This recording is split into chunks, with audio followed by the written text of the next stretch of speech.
আলাইকুম, সবার কি অবস্থা, কেমন আছেন? আজকে আসলাম জাবালে নূর। এই পাহাড়ে কোরআন নাজিল হয়েছিল। এই পাহাড়টি মক্কা থেকে কতটুকু দূরে অবস্থিত আজকে আমি আপনাদেরকে জানাবো। এই পাহাড়ে ওঠা যাক এখন।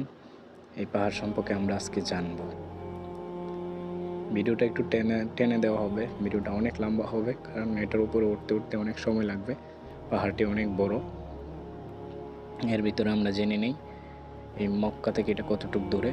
মক্কা থেকে জাবালে নূর প্রায় 5 থেকে 6 কিলোমিটার দূরে অবস্থিত। এই পাহাড়ের চৌড়ায় অবস্থিত হেরা গুহায় গায়ে হেরা পবিত্র কোরআন নাজিল হয়েছিল। আলহামদুলিল্লাহ, উপরে উঠলাম প্রায় 50 মিনিট হাঁটার পর। আলহামদুলিল্লাহ, এই যে উপরের দিকে এই যে মক্কা দেখা যায় 5 থেকে 6 কিলোমিটার দূরে।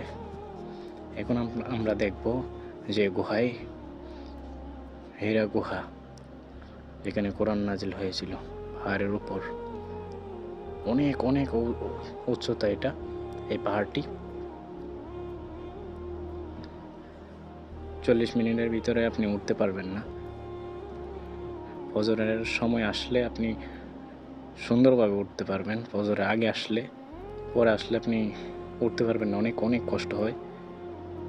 যেহেতু গরম, অনেক বেশি কষ্ট হয়, অনেক উচ্চতায় হাঁটতে হাঁটতে আপনি ক্লান্ত হয়ে যাবেন। এই যে এইখানে হচ্ছে গুহাটি, মানুষে দেখতেছেন এখানে ভিড় করতেছে। এটার ভিতরে হচ্ছে একটি গুহা, ছোট একটি পাথর। এই পাথরে সবাই যাইতেছে জমা দেওয়ার জন্য, কেউ এখানে নামাজ পড়তেছে।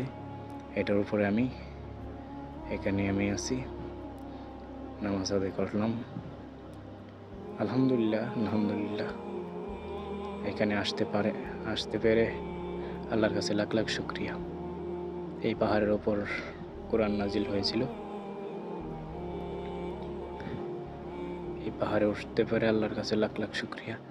এটা সর্বোচ্চ উচ্চতায়। এখান থেকে এই জায়গাটা হচ্ছে একটু নেচাই।